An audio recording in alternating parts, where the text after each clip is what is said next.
What's going on, guys? This is Chris, the Bonafide Hustler, and today we're going to talk about subscriber questions. So stick around. This is good information. Start the segment.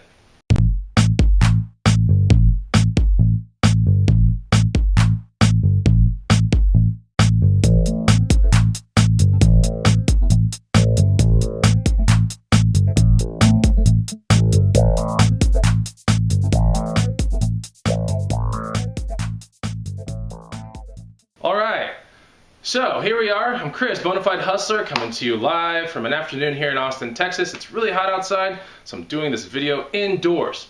Today we're going to talk about subscriber questions, which are really cool. It's kind of a thing I want to do maybe on a weekly, monthly basis. I'm getting a lot of questions in and a lot of comments, so a lot of them sound the same too. And I'm thinking, if there are a lot of the same questions, that must mean as a whole out there, people might be wondering the same exact things. Maybe some people just don't write the questions down. So let's talk about some of these questions. We'll go over about 4 today. So the first question that I got came from Facebook, and it came from Abraham Kano. At the same time, Dale Lundgren kind of echoed off that thing. So their kind of question revolves around the winter time. Here's how it goes. We are nearing the end of our garage sale season here. What kind of advice would you give for those that are hustling in the cold months? Wow, that's a really good question. So let's talk about that right now. What do you do in the cold months when there are no more garage sales, no more yard sales, hardly any estate sales? What do you do? This is what I do. First of all, I make sure to put an ad out there saying that I buy vintage things, or I buy whatever you're really good at. So for me, I buy bikes. For other people out there, you guys buy tools, you guys might buy fridges, you guys might buy all kinds of stuff. Beer signs. Put an ad out there saying you're the guy in town that buys that kind of stuff. That's one thing that you can throw into your funnel into the winter months. Now you need some more stuff in that funnel to make you your cash and get you by the winter months. For me, things that sell really well in the winter months, or places that sell real well, things like my antique booth need items because it's a really booming time of the year for an antique booth. So you got to find items to put in the antique booth. I put ads saying I buy vintage things, I buy bikes, I buy this and that, I buy video games, blah blah blah blah blah. I'll put tons of ads out there on Craigslist and you'd be surprised what you find. Okay, second thing is I also go to pawn shops heavily in the wintertime because they're very active on liquidating their bike inventory. But that's not the only thing I buy at pawn shops. I look at electronics, musical instruments. People want to wheel and deal at pawn shops the last time of the year. God, I'm like so jumbled up on that part. Anyway, yeah, at pawn shops, check it out. So whatever you're into, you'll probably find it at a pawn shop, and you can talk them down at the end of the year. They're really trying to deal hard and get inventory flying out that store. A lovely place to get some good profits. And the last place that I go to, pretty much in the winter months, is sometimes you can go to flea markets and antique things that are in towns that are 30 to like an hour away. Those things are still going on, and people still go to those things because they want to sell their items. Now you can go there in the winter months because, you know what, if you're a determined hustler, you're going to go out there when the crowds have died down a lot, and you can offer them money for things, and prices are a little bit better in the wintertime because they still need to make their money.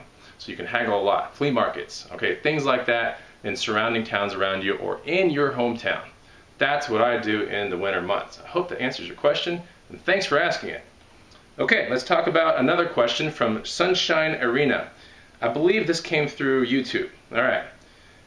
This is how it goes. From what I gathered, she's a little bit new to the eBay game, and she's trying to ship things off. So she ate the last 2 shipping costs and was wondering how the Bonafide Hustler does it before going to the post office. Like, how do I ship things and know prices and this and that? Okay, so here's one thing. A lot of it comes over experience. So if the more shipping you do, the more you'll be able to pinpoint directly kind of what price you want to charge. But if you're new, and when I was new into shipping, especially off eBay, I would just put things at either $4.99, $9.99, or $15.99. That's pretty much it. Sometimes you make a couple of bucks on shipping, and sometimes you lose a couple of bucks. But for the most part, it averaged out. So you take a thing like a baseball hat, for example. Okay, I put probably $4.99, maybe even $5 or $6.99. It's a baseball hat. It's pretty light. I would put something like that. Now, let's say you have something like a, I don't know, bed sheets or a comforter, and it's a pretty big bag. It weighs a little bit. Now that's something a little bit closer to maybe $12 to $14.99. You know, weighs a little bit more, it's bigger. So you can put any shipping cost that you want. I would just advise you to either roll it into your auction price.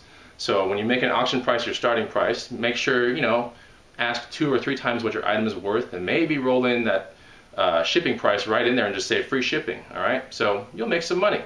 Or you can just put your auction start price at like 2 or 3 times what you want to make, and then just put, you know, domestic USA shipping going to be $9.99, and that's it. But it's always based on weight and like how big the box is going to be. The bigger the box, the higher the weight, the closer you are to like $14.99 or $20 to ship that item off, assuming regular items that we, you know, everyday things that we mess around with. So, but for the most part, most of my shipping is around $7.97 all the way to about $11, about 80% of it.